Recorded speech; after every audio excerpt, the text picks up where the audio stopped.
আসসালামু আলাইকুম ওয়া রাহমাতুল্লাহি ওয়া বারাকাতুহু। যে যেখান থেকে এই ভিডিওটি দেখতেছেন সবাইকে জানাই মনের অন্তঃস্থল থেকে ভালোবাসা এবং অভিনন্দন।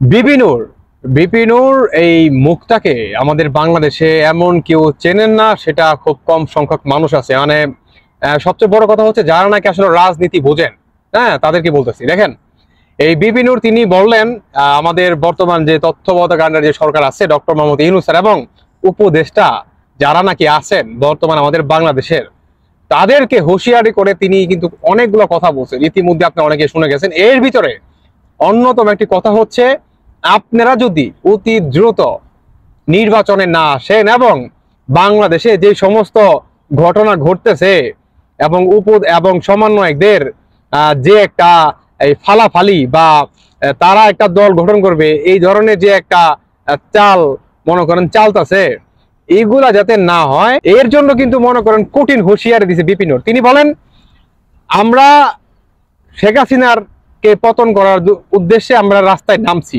আমরা সফল হয়েছি। সেখানে ছাত্ররা কিন্তু একা ছিল না। তবে বর্তমান এই সমন্বয়করা একের পর এক যে ধরনের ঘটনা ঘটতেছে, এগুলো কখনো মেনে নেওয়া যায় না বা এগুলো আমরা মানতে পারি না। আপনারা যদি অতি দ্রুত এই ধরনের ঘটনা যদি আপনারা আয়ত্তে না নেন, কন্ট্রোলে যদি না নেন, তাহলে আপনাদেরকে ঠিক শেখ হাসিনার মতোই আপনাদেরকে নামিয়ে ফেলবো। দেখেন, বিপিনুরকে আসলে ব্যক্তিগতভাবে আমি ভালোই চিনি এবং বিদেশে আপনারা যে যেখান থেকে এই ভিডিওটি দেখতেছেন শুনেন, বিপিনুর আসলে এমন একজন পার্সন, তিনি যেভাবে লড়াই করে আসতেছিল তাকে চেনেন না আমাদের বাংলাদেশের খুব কম সংখ্যক মানুষ আছে। তিনি কিন্তু সত্যি কথা বলেন, তাই না? কারণ তিনি দেখেন এই পর্যন্ত যে আসছে অনেক স্ট্রাগল করে আসছে, তাই না? তো এটার পিছনে কিন্তু অনেক বড় একটা রিজন ভাই, এটা কিন্তু বুঝতে হবে আপনাকে। তাই আমি বলবো, বিপিনুর যে কথাটা বললো, বিপিনুরের সাথে আমি একমত। কারণ বাংলাদেশে আমাদের বর্তমান যে ধরনের কাজ কাম হইতেছে, এগুলা মনে করেন আপনার কখনো মনে করেন আপনার মেনে নেওয়া যায় না। কারণ সাধারণ মানুষ ভালো নাই ভাই। হ্যাঁ, সাধারণ মানুষ ভালো নাই। দেখেন, বিপিনুরের কথা বলার পিছনে অনেক রিজন আছে ভাই। আমাদের বাংলাদেশে যে ছাত্র ভাইরা নাকি জীবন দিছে, তারা বর্তমান বিনা চিকিৎসা এবং টাকার অভাবে তারা হসপিটালে মনে করেন মারা যাচ্ছে। তারা হসপিটালে মারা যাচ্ছে। শুধু এটাই না, আপনার ত্রাণের টাকা 9,35,00,000 প্লাস যে টাকাটা উঠছে, সেই টাকাটা নিয়ে সমন্বয়ক সার্জিস এবং হাসনাত তারা কিন্তু গত 2 দিন আগে কিন্তু একটা বক্তব্য দেয় যে এই টাকাটা আমরা বন্যার কাজেই ব্যবহার করবো। তো আমার প্রশ্ন, যে ছাত্রদের রক্তের উপরে পাড়া দিয়ে তোমরা সমন্বয়ক হইলা, সেই ছাত্ররা কেন, সেই স্টুডেন্টরা কেন হসপিটালে টাকার অভাবে এবং চিকিৎসার অভাবে মারা যাচ্ছে? আপনি শুনলে অবাক হয়ে যাবেন। এই উপদেষ্টারা এবং এই সমন্বয়করা জানেন কি ঘোষণা দিছে? তারা বলছে, যারা নাকি পা হারাইছে, শরীরের কোনো অঙ্গ হারাইছে বা যারা নাকি মারা গেছে, তাদের পরিবারকে 5 লক্ষ টাকা দেওয়া হবে। আর যাদের নাকি আপনার একটা পা হারাইছে, তাদেরকে 1 লক্ষ টাকা দিবে সরকারি অনুদান। তো আমার কথা হচ্ছে ভাই, তারা তো সরকারের এই অনুদানের জন্য তো তারা হাত পা হারায় নাই। তার যদি হাত ভালো থাকতো, তার যদি পা ভালো থাকতো, তিনি কোটি কোটি টাকা কামাইতে পারতো। হ্যাঁ, আল্লাহ দিলে তিনি সৎ পথে রোজগার করে লাখ লাখ টাকা কামাইতে পারতো, তাই না? তো আপনারা এই 1 লাখ টাকা 5 লাখ টাকার অনুদান দিচ্ছেন।